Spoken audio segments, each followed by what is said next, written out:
रात के अंधेरे में हम दिल्ली से ट्रेन और फ्लाइट के रास्ते त्रिवेंद्रम पहुंचे। सुबह के समय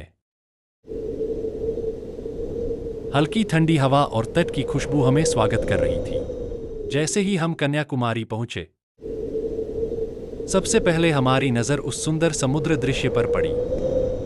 तीनों समुद्र, अरब सागर,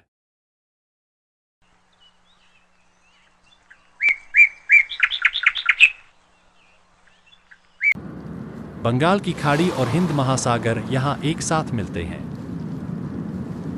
सुबह की हल्की ठंडी हवा के साथ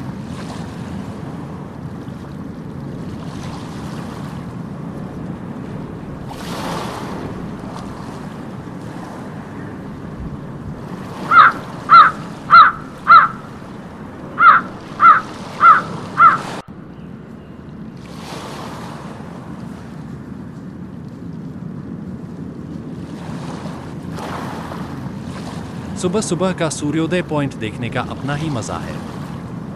सूरज धीरे धीरे समुद्र की लहरों के बीच से उगता है और आसमान को सुनहरी रोशनी से भर देता है। यह नज़ारा किसी जादू से कम नहीं।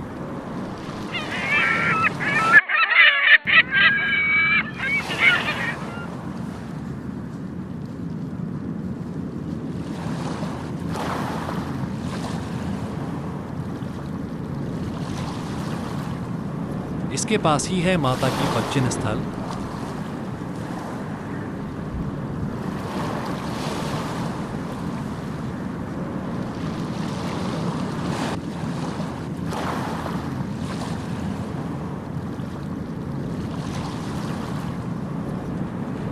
इसके बाद हमने त्रिवेंद्रम का छोटा सा इतिहास और ऐतिहासिक स्थल देखा। यहाँ के पुराने मंदिर। हमने नज़दीकी कैफे में ब्रेकफास्ट किया।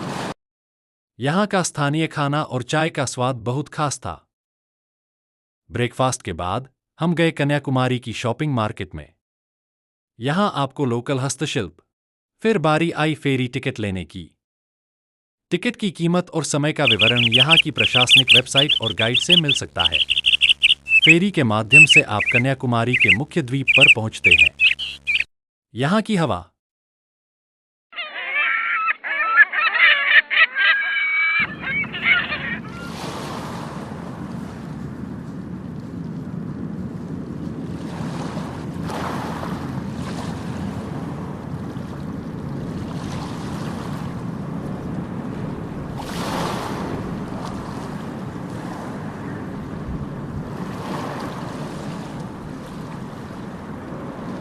समुद्री सीप और पेंटिंग्स मिलती हैं।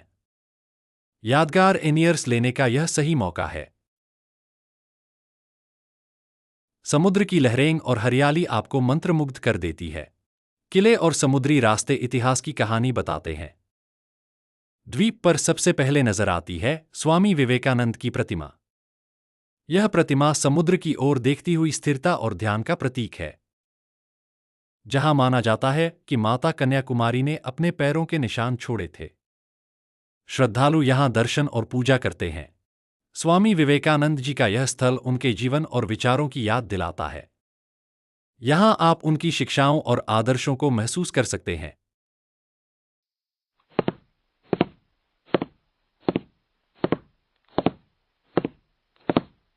फिर हम गए ग्लास ब्रिज पर। यह ब्रिज समुद्र की ऊंचाई पर बना है और नीचे की लहरें और दृश्य आपको रोमांच का एहसास कराते हैं।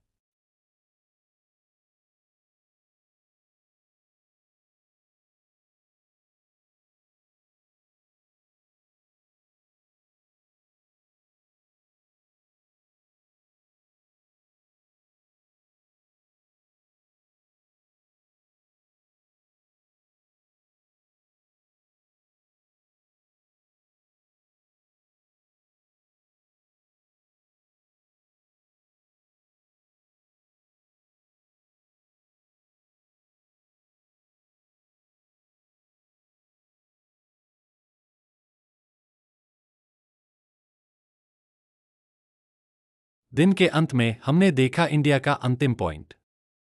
यहां का दृश्य बेहद शांत और सुंदर है।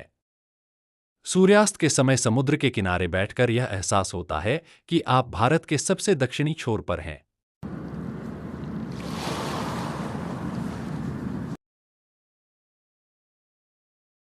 यात्रा समाप्त होती है, लेकिन यादें हमेशा हमारे साथ रहती हैं। सूर्योदय, समुद्र, स्वामी विवेकानंद जी और माता जी के पदचिन्ह, सब अनुभव जीवन भर याद रहेंगे।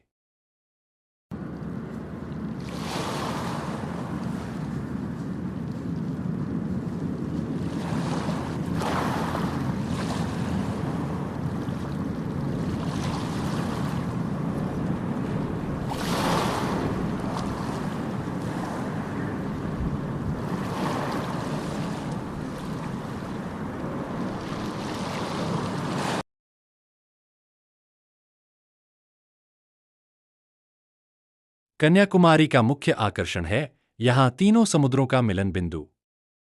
आप यहाँ खड़े होकर महसूस कर सकते हैं कि आप भारत के अंतिम दक्षिणी छोर पर हैं।